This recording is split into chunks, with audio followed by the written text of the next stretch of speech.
Welcome or welcome back to Wide Gaming. How's everybody doing today? Hopefully you were all good and are having a great day so far. Today we have something very spicy from the world of Forever Skies. Yesterday, on Wednesday, the dev team brought us a developer AMA, which was very cool. We learned a whole host of new things. It was hosted by Greg, the community manager, Andre, the CEO and gameplay lead, and Pavel, the brand manager. It was awesome, and we have learned a whole host of cool things from it. Now, on launch, which they are launching into early access, if you didn't know, the planned release is 2022 on their Steam page. They didn't say anything about whether that has changed or not, but what they did say in regards to release is that they want to make sure every core system and a bit of gameplay that they want in there for that works pretty much perfectly. They want to get as much ironed out as possible before they even launch into early access.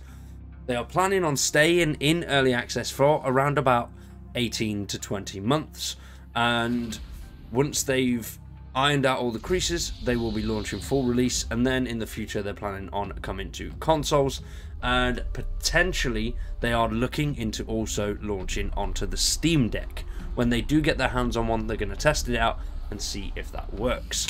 For the storyline, we did find out that on launch into early access, the main story may not be there, especially not for the start of early access. It will come later down the line in early access, but it might not be there at the very start because they want to get the core fundamentals of gameplay in there working before they embark on the actual story side of things. So we'll still be able to explore, unlock new items, unlock new buildings, check out all the areas and see the little pieces of information hidden around, but the storyline that they've got planned might not be there straight away, which, you know, that's the same with a lot of early access titles.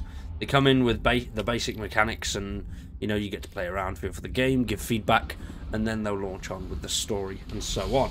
Now, the basic mechanics, obviously, they do want to get out there are obviously the dropship, well, the home ship that we've got, and they want you to be able to learn and explore as much as possible before that story comes in. So I do understand why they're doing that. You know, it's better to have those core elements working right before they embark on a story that could then create a whole host of other problems. And the dynamics of the gameplay as well, when it comes to a sort of story-based system, they've said that there's no rushing players with go here, do this, go here, do that. You are on your own time. You get to do what you want whenever you want, but if you do focus on just the main storyline progressing through, they think that will take around about 20 hours to complete. So that's still a big chunk of gameplay time, even if you are just going straight through doing as many missions as possible. So I like that. 20 hours, I think that's a money's worth. They've said, and it is on their Discord page, that they're aiming for a rough ballpark price of around $20 as well. So that's what, 16, 17 pound GBP. I don't think that's too bad at all, especially for what we've seen so far trailer wise and gameplay that we've seen. I personally think that would definitely be worth that amount of money.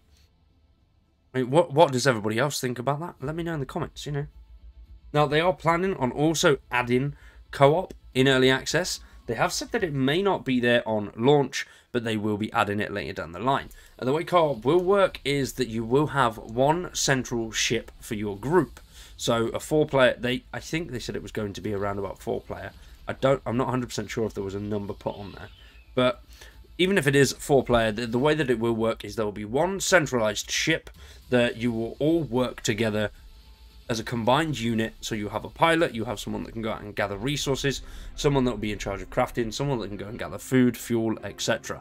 Which, you know, fair enough. I thought it would be very cool to have 4 dropships just flying around together, but judging from what we've seen by some of the structures, trying to get 4 dropships around one of those, especially if you built quite a beefy dropship, could be a massive problem. Somebody did ask a question about biomes and whether there's going to be more biomes than just above the dust and below the dust. And the team had quite an interesting response. Rather than biomes, what they are doing is going for more along the lines of location types. So you do have above the dust and you have below the dust. Now, above the dust, you are free to explore to your heart's content. You can go everywhere and anywhere that you can see. Below the dust, it will work out in a especially early level. There will be small areas that you can go to, have a stroll around, grab what you want to grab, have a little bit of a look. And then as you progress through the game, you get better technologies and a better understanding of the world. Things will open up a little bit more, especially below the dust. And you'll have more large open areas that you'll be able to explore. The way I'm seeing this is I keep coming back to the game, and they have said they've drawn a bit of inspiration from it, is Subnautica. Now, obviously you have the smaller caves at the start of the game that you can go swim around, you can get in, have a little bit of a look. And then later, when you progress through the main story and you've upgraded the actual submarine that you've got, you can then go into the massive chasms that are right underneath the ocean floor. So I think it's going to be something along those lines, which will be very cool. I wonder if we'll have some sort of mini dropship that does drop below the dust, which I think that would be very, very cool. Now, below the dust is also going to be an extremely dangerous sort of higher level area, which I'm excited for that. As we've seen in one of the trailers before, the giant, whatever it is, the enemy that brings down an entire structure, we'll be seeing things like that above and below the dust. But below the dust does hold a lot more danger. So I am going to take an assumption here that we will see more things along those lines down below the dust. The team have also said that they've taken a lot of inspiration from kaiju, which, like the big, what's it called? Is it the Pacific? Where they have the big fights with the big machine. Pacific Rim, that's the one. Things like that. They've taken a lot of inspiration from those, which I think's really, really fucking cool, and I can't wait to actually see one of these things in action. Hopefully we'll see one pretty soon, or at least a glimpse of one. And also we will come across some enemies that may attack you, be that smaller enemies or bigger enemies. But I've gone off at a bit of a tangent here. We were talking about biomes. And with the biomes, like I said, they are taking a different way, and they're focusing on a variety of location types rather than biomes. So we could see some locations that are big and diverse, and then smaller little pockets of locations dotted around. They've not really expanded too much on that, which I would like to see. Definitely like to see some footage on different areas. We've seen a little bit of some of the towers that are above the sky, but not really too much. So it is interesting. Very, very interesting. I can't wait to see things like that. Now, going back to the colossal life forms, we will be seeing things like that. Whether they're going to show up early on or whether it's a late game thing, they have said that they've taken some inspiration from the beasts in Subnautica for that as well. So, very, very cool. They are going to be absolutely massive. It does seem like they're going to be the contenders for your airship. Because from what we've seen so far, the airship, other than, you know, little storms dotted around and some even ferocious storms, that does look like your safe haven. That is the place you can go to retreat and feel safe and not really get your ass handed to you. So, we'll see, really, we'll see. I mean, could you get knocked out of the sky? Could your dropship be almost completely destroyed? Anyone's guess. There was a very interesting topic as well about viruses in-game. Now, the viruses in-game, they don't want to give away too much, but they do have something that's very, very special and looks quite cool.